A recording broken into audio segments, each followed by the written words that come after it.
ওয়া হায়াতাকা ক্বাবলা মাউতিক, মৃত্যু আসার আগে তোমার নেক হায়াতকে ইবাদতে কাজে লাগায়া দাও।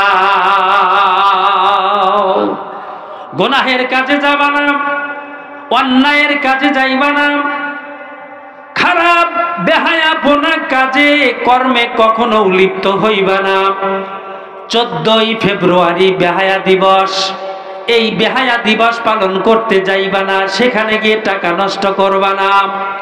কারণ এই পথে গিয়ে যত টাকা নষ্ট করবা, এটা ইসলামের পথ না, এটা হলো শয়তানের পথ। শয়তানের পথে টাকা নষ্ট করবা না ভাইরা আমার, বাবাজিরা আমার। এই জন্য আল্লাহর হাবিব বলেন ওয়া হায়াতাকা ক্বাবলা মাউতিক, মৃত্যু বরণ করার আগে তোমার হায়াতটাকে কাজে লাগাও ইবাদতে। কত মানুষ আছে ধারণা করে আজ না কালকে থেকে ইবাদত ধরব, এ মাসে না সামনে মাস থেকে ইবাদতে মশগুল হয়ে যাব, এ বছর না আগামী বছর থেকে ইবাদত করতে শুরু করে দেব। এটা কে বলে? কে এই ধ্যান ধারণা আপনার ভিতরে ঢুকাইয়া দেয়? শয়তানে ঢুকাইয়া দেয়। শয়তান চায় না আপনি আমল করেন, ভালো কাজ করেন, শয়তানরা পছন্দ করে না। এই জন্য মনের ভিতরে খারাপ ধ্যান ধারণা ঢুকাইয়া দেয় যে আজকে না কালকে থেকে ফজরের নামাজ স্টার্ট করবো 5 ওয়াক্ত, আবার কাল আসে তখন আবার নিয়ত পাল্টায়, পরশুদিন থেকে ইনশাল্লাহ 5 ওয়াক্ত নামাজ শুরু করে দেব।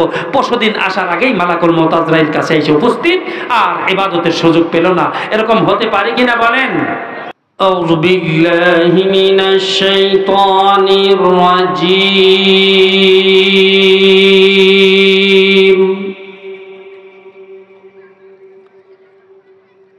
বিসমিল্লাহির রহমানির রহিম।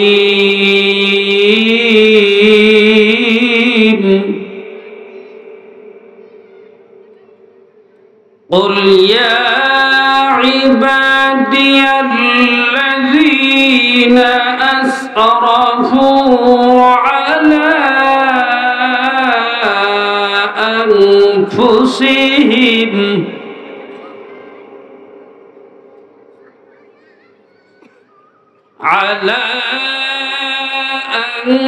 أنفسهم لا تقنطوا من رحمة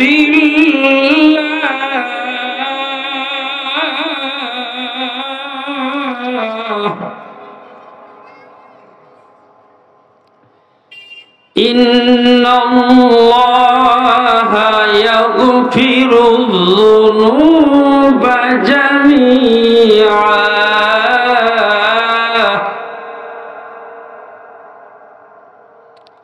إنه هو الغفور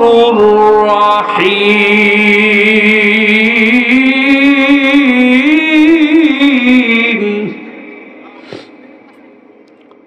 قال النبي صلى الله عليه وسلم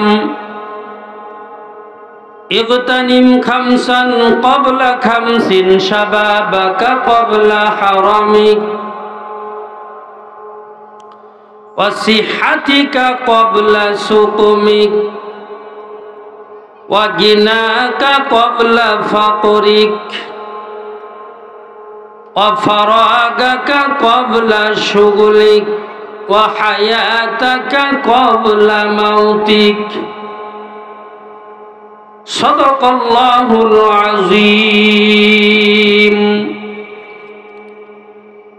মাদ্রাসাতুল হুফাজ পি ক্যাডেট গাজীপুরের উদ্যোগে ওয়াজ মাহফিলের শ্রদ্ধাভাজন সভাপতি সুদক্ষ পরিচালক দেগার উলামায়ে হাজরাত, সামনে উপস্থিত দিনদার ইমানদার মুসলমান ভাইরা, পর্দার আড়াল অবস্থানরত সম্মানিতা মা ও বোনেরা, আল্লাহ পাকের দরবারে লাখো লাখো শুকর, যিনি আমাদেরকে অত্যন্ত দয়া করে মায়া করে পবিত্র জুমার রজনীতে জালিসুর রহমান বেহেশতের বাগানে সমবেত হয়ে মাগরিব থেকে নিয়ে পর্যন্ত কোরআন হাদিসের আলোচনা শোনার এবং বলার তৌফিক দান করেছেন।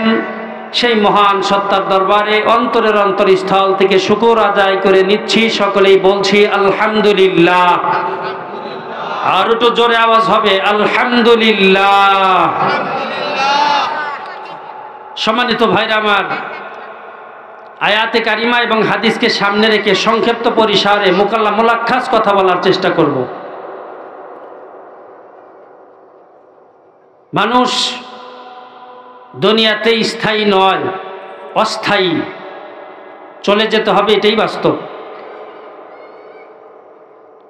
দিন যায় রাত যায়, দিন আসে রাত যায়, মাস যায় বছর যায়, আস্তে আস্তে আমার যে পবিত্র হায়াত আল্লাহ দান করেছিলেন সেই হায়াত থেকে সময় কমতে আছে, দিন দিন কমতে আছে। একটা সেকেন্ড অতিবাহিত হয়ে গেলে সেই একটা সেকেন্ড আমার হায়াত থেকে অতিবাহিত হয়ে যাচ্ছে।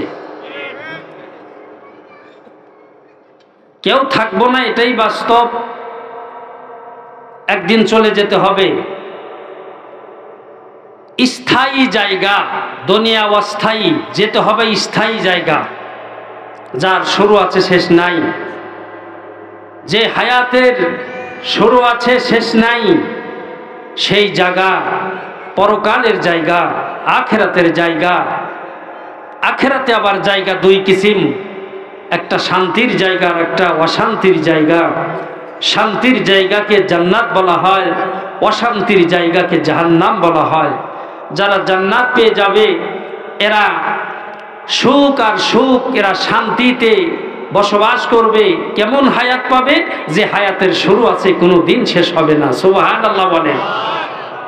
এই জন্যে আল্লাহর হাবিব বলেছেন, যেহেতু সকলেরই সেখানে জমা হতে হবে, একত্রিত হতে হবে, এই জন্য আল্লাহ রসুল বলেন, পাঁচটি বস্তুকে পাঁচটি সময় আসার আগে, পাঁচটি বস্তুকে কাজে লাগাও পাঁচটা সময় আসার আগে। ক্বালা রাসূলুল্লাহ সাল্লাল্লাহু আলাইহি ওয়াসাল্লাম, ইগতানিম খামসান ক্বাবলা খামসিন শাবাবাকা ক্বাবলা হারামিক। এই কথা বলো না। আল্লাহর রাসূল সাল্লাল্লাহু আলাইহি ওয়াসাল্লাম বলেন, যৌবনকে কাজে লাগাও বৃদ্ধ হওয়ার আগে। যৌবনের ইবাদত আল্লাহর কাছে বড় দামি। যৌবনকালের একটা সিজদা আল্লাহ রাব্বুল আলামিনের কাছে বড় দামি। রুকু করাটা বড় আল্লাহর কাছে দামি। যৌবনকালে যুবকে যখন আল্লাহকে রুকু দিয়া আল্লাহকে সম্মান করে, ইজ্জত করে, এই রুকুর ধরনটা বড় সুন্দর এবং দামি। যুবতী নারীরা যখন আল্লাহ রাব্বুল আলামিনের কুদরতি পায়ে সেজদা দেয়, সেজদাটা বড় আল্লাহর কাছে দামি। এখন জোয়ান ছেলে, যুবতী মেয়ে যদি চিন্তা করে সবেমাত্র অল্প বয়স, বয়স যখন বেশি হবে তখন ইবাদতে মগ্ন হব, ইবাদত করব, আল্লাহ রসুল বলেন না না, কারণ অনেক জওয়ান ইবাদত করার আগে দুনিয়া ত্যাগ করে চলে যায়, অনেক যুবতী দুনিয়া ছেড়ে চলে যায়, ইবাদতের টাইম পায় না। এই জন্য আল্লাহ রসুল বলেন, যৌবনকে কাজে লাগাও বয়স হওয়ার আগে। যৌবনকে কাজে লাগাও বৃদ্ধা হওয়ার আগে, কারণ যৌবনকালের ইবাদত মহান আল্লাহর কাছে বড় দামি। এই জন্য যুবক ভাই বোনদের কি বলবো, যৌবনকে কাজে লাগাইতে হবে বুড়া হওয়ার আগে। আজ সমাজে একটা নীতি চালু হয়েছে, সেটা হলো বাবারে দেখছে 60 বছরে নামাজ ধরতে, দাদারেও দেখছে 70 বছরে নামাজ পড়তে। এর আগে দাদায় বাবায় যৌবনকালে যে নামাজ পড়ছে, পোলা ইয়া দেখে নাই, নাতি দেখে নাই। এখন হ্যাঁ টার্গেট হয়ে গেছে, নামাজ মনে হয় বুড়াকালেই পড়তে হয়। ধরো ঠিক না ভাই? ঠিক। এই জন্য আল্লাহ রসুল বলেন, না, বুড়া হওয়ার আগে যৌবনকে ইবাদতে লাগাইয়া দাও। সুবহানাল্লাহ বলেন। কারণ শাস্ত্রানীর মানুষ কিয়ামতের মাঠে আরশে আজিমের নিচে ছায়া পাবে। তার মধ্য থেকে 1 নাম্বার হলো যারা যৌবনকালে ইবাদত করেছে আল্লাহর, যারা যৌবনকালে আল্লাহ রাব্বুল আলামিনের ইবাদতে মাশগুল ছিল, ওই যুবতীকে রাব্বুল আলামিন কিয়ামতের কঠিন ময়দানে, কঠিন মুসিবতের দিনে আল্লাহ আরশের নিচে ছায়া দান করবেন। আর একটু জোরে কোন সুবহানাল্লাহ। তাহলে যৌবনীকে কাজে লাগাও বুড়া হওয়ার আগে। যত সময় সংক্ষেপ 5টা পয়েন্ট বর্ণনা করি আমি, ইনশাআল্লাহ ক্ষান্ত হব। এরপরে আল্লাহ রাসূল বলেন, ওয়াসিহাতিকা ক্বাবলা সুকুমিক, অসুস্থ হওয়ার আগে সুস্থতাকে কাজে লাগাও। আমরা কি করি? অসুস্থ হয়ে গেলে তখন যে আল্লাহরে ডাকি, উঠোনে আল্লাহ, শোয়ানে আল্লাহ, উঠা বসায়, কারণ শরীর তো তখন অসুস্থ, তখন আল্লাহরে খুব ডাকি। কিন্তু যখন সুস্থ ছিলাম তখন যৌবনের তাড়নায়, শক্তির বাহাদুরিতে আল্লাহর নাম নেওয়ার সময় পাই নাই। আছে না নাই? জোরে কোন। এই জন্য আল্লাহ রাসূল বলেন, শোনো, মানে আপনার সুস্থতা একটা আল্লাহ পাকের বড় দেওয়া নিয়ামত। এই নিয়ামত যারা পেয়েছ, বলা যায় না কখন আল্লাহ রাব্বুল আলামিনের পক্ষে থেকে অসুস্থতা এসে যায়, বলা যায় না। যেহেতু সুস্থ আছি, তাহলে সময়কে নষ্ট করার দরকার নাই। আমি সুস্থ আছি, ইবাদত বন্দিগিতে আমার টাইমটা কাটাইয়া দেব। কারণ আল্লাহ না খাস্তা, আল্লাহ যদি ইচ্ছা করে আমাকে অসুস্থতাও দিয়ে দিতে পারে, তখন আর ইবাদত করার সুযোগ আমার হবে না। এই জন্য আল্লাহ রাসূল বলেন, ওয়াসিহাতিকা ক্বাবলা সুকুমিক, অসুস্থ হওয়ার আগে তোমার সুস্থ শরীরকে ইবাদতে লাগাইয়া দাও। আর একটু জোরে কোন সুবহানাল্লাহ। 3 নম্বরে আল্লাহ রাসূল বলেন, ওয়াগিনাকা ক্বাবলা ফাকরি, আল্লাহ রাসূল বলেন ধনাঢ্যকে কাজে লাগাও দরিদ্র হওয়ার আগে। কারণ রব্বুল আলামিন কত কোটিপতিকে পথের ভিখারি বানাইয়া রাস্তা দিয়া ঘুরায় আর জাতিকে দেখায়, দেখো আমি আল্লাহ কি করতে পারি না পারি। জোরে কোন ঠিক না ঠিক? নদীর কুল ভাঙে অকুল ওঠে, এই তো নদীর খেলা। সকালেরই বাদে সারে তুই ফকির সন্ধ্যা বেলা, সকালেরই বাদে সারে তুই ফকির সন্ধ্যা বেলা। আল্লাহ ইচ্ছা করলে কোটিপতিকে 5 তলার বিল্ডিং এর মালিককে পথের ভিখারি বানিয়ে দিতে পারেন। এই জন্য আল্লাহ রাসূল বলেন, ধনাঢ্যকে কাজে লাগাও দারিদ্রতা আসার আগে। এখন টাকা আছে, পয়সা আছে, অর্থ আছে, সম্পদ আছে, আল্লাহর রাস্তায় ব্যয় করো। আল্লাহর রাস্তায় বের হয়ে যাও, চিল্লা দিয়া ফালাও, দাওয়াতে তাবলীগের পিছনে সময় দাও, টাকা ব্যয় করো দিনের পথে, যাকাত দাও, হজ করো, উমরা করো, মাহফিলে দান করো, মসজিদ বানাও, মাদ্রাসা বানাও। কারণ তুমি তো জানো না তোমার এই অর্থ সম্পদ স্থায়ী। কারণ আল্লাহ তোমাকে দিয়া পরীক্ষাও করতে পারে তোমার সম্পদটা তুমি কি কাজে লাগাও। এই জন্য আল্লাহ রাসূল বলেন, অর্থ দিয়েছি, সম্পদ দিয়েছি, মানে খারাপ কাজে ব্যয় করিও না, অন্য কাজে ব্যয় করো না, শয়তানের রাস্তায় ব্যয় করিও না। অর্থ সম্পদ যেহেতু দিয়েছি, এই অর্থ সম্পদকে তুমি কাজে লাগাও। কোন সময় কাজে লাগাইবা? বার্ধক্য আসার আগে, আপনার দারিদ্রতা আসার আগে অর্থ সম্পদকে কাজে লাগাইয়া দাও। কারণ দিনের পথে, দিনের রাস্তায় 1টা টাকা দান করা, কিয়ামতের মাঠে ওই 1টা টাকাকে আল্লাহ পাক উহুদ পাহাড় পরিমাণ সওয়াব বানাইয়া আমার আপনার আমলনামায় আল্লাহ জমা করে দিবে। এই জন্যে অর্থ সম্পদকে কাজে লাগাও দারিদ্রতা আসার আগে। কারণ আমার জানা নাই, কারণ আল্লাহ রাব্বুল আলামিন প্রাথমিক জীবনে টাকা দিছে, শেষ বয়সে বিক্ষোভ বানায় ছাড়ছে। হতে পারে কিনা? সম্মানিত ভাইরা রে আমার, এরপরে আল্লাহ রাসূল বলেন, আফারাগাকা ক্বাবলা শুগুলিক, আফারাগাকা ক্বাবলা শুগুলিক, অবসর কি কাজে লাগাও ব্যস্ততা হওয়ার আগে। এখন কত সময় পাও? সারাটা দিন বসে থাকো, সারাটা দিন বসে থাকো, মসজিদে যাও না, 4 হোটেলে বাজারে বন্দরে আড্ডায় সময়টা নষ্ট করে দিচ্ছ, আছে না নাই? আহা, আল্লাহর হাবিব বলেন ওয়া ফারাগাকা ক্বাবলা শুগলিক, অবসর টাইমকে কি কাজে লাগাও, অবসর সময় কি কাজে লাগাও ব্যস্ত জীবন আসার আগে। কারণ হতে পারে তোমার এই অবসর থাকবে না, এমন ব্যস্ততায় দিন রাত তোমার কাটবে, ইবাদতের সময় পাইবা না।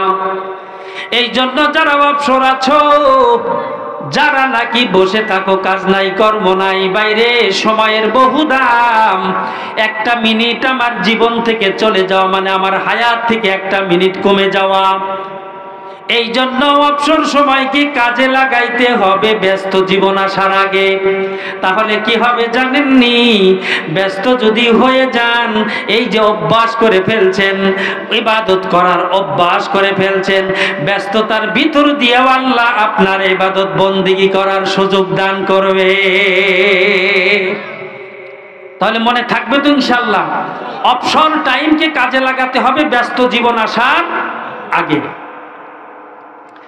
এরপরে আল্লাহ রাসূল বলেন ওয়া হায়াতাকা ক্বাবলা মাউতিক, তোমার হায়াতকে কাজে লাগাও মৃত্যু আসার আগে। জানি না রে কখন যেন মালাকুল মউতের হাতে ধরা খেয়ে যায়, কোন টাইম যেন মালাকুল মউত আজরাইল আলাইহিস সালাম এসে মাথার কাছে দাঁড়িয়ে যায়, জানা নাই, সময় আমার ওর জানা নাই। এই জন্য আল্লাহর হাবিব বলেন 5টি জিনিসকে কাজে লাগাও 5টার সময় আসার আগে। তার মধ্যে 5ম নাম্বার হলো ও হায়াতাকা ক্বাবলা মাউতিক, মৃত্যু আসার আগে তোমার নেক হায়াতকে ইবাদতে কাজে লাগায়া দাও। গুনাহের কাজে যাবা না, অন্যায়ের কাজে যাইবা না, খারাপ বেহায়াপনা কাজে কর্মে কখনো লিপ্ত হইবা না। 14ই ফেব্রুয়ারি বেহায়া দিবস, এই বেহায়া দিবস পালন করতে যাইবা না, সেখানে গিয়ে টাকা নষ্ট করবা না। কারণ এই পথে গিয়ে যত টাকা নষ্ট করবা, এটা ইসলামের পথ না, এটা হলো শয়তানের পথ।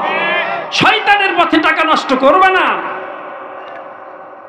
ভাইরা আমার, বাবাজিরা আমার। এই জন্যে আল্লাহর হাবিব বলেন ওয়া হায়াতাকা ক্বাবলা মাউতিক, মৃত্যু বরণ করার আগে তোমার হায়াতটাকে কাজে লাগাও ইবাদতে। কত মানুষ আছে ধারণা করে আজ না কালকে থেকে ইবাদত ধরবো, এ মাসে না সামনে মাস থেকে ইবাদতে মশগুল হয়ে যাব, এ বছর না আগামী বছর থেকে ইবাদত করতে শুরু করে দেব। এটা কে বলে? কে এই ধ্যান ধারণা আপনার ভিতরে ঢুকাইয়া দেয়? শয়তানে ঢুকাইয়া দেয়। শয়তান চায় না আপনি আমল করেন, ভালো কাজ করেন, শয়তানরা পছন্দ করে না। এই জন্য মনের ভিতরে খারাপ ধ্যান ধারণা ঢুকাইয়া দেয় যে আজকে না কালকে থেকে ফজরের নামাজ স্টার্ট করবো 5 ওয়াক্ত, আবার কাল আসে তখন আবার নিয়ত পাল্টায়, পরশুদিন থেকে ইনশাল্লাহ 5 ওয়াক্ত নামাজ শুরু করে দেব। পরশুদিন আসার আগেই মালাকুল মউত আজরাইল কাছে এসে উপস্থিত, আর ইবাদতের সুযোগ পেল না। এরকম হতে পারে কিনা বলেন? এই জন্য ভাইরা আমার, গুনাহ করতে করতে, পাপ রাশি করতে করতে জীবনটা ধ্বংস করে ফেলছেন। মনে মনে ভাবেন আল্লাহ মাফ করবে কিনা, আল্লাহ রাব্বুল আলামিন আমাকে ক্ষমা করবে কিনা। এইরকম ধ্যান ধারণা এসে গেছে। হাইরে, পাপ করতে করতে পাপের কোনো দিক বাকি রাখে নাই যুবক, সব ধরনের পাপ সে করে ফেলছে। আল্লাহ বড় দয়ালু সেই পাপের উপরে, পাপ বান্দার উপরে আল্লাহ বড় দয়ালু। আল্লাহ রাব্বুল আলামিন বলেন কুল ইয়া ইবাদিয়াল্লাযীনা আসরাফু আলা আনফুসিহিম লা তাকনাতু মির রাহমাতিল্লাহ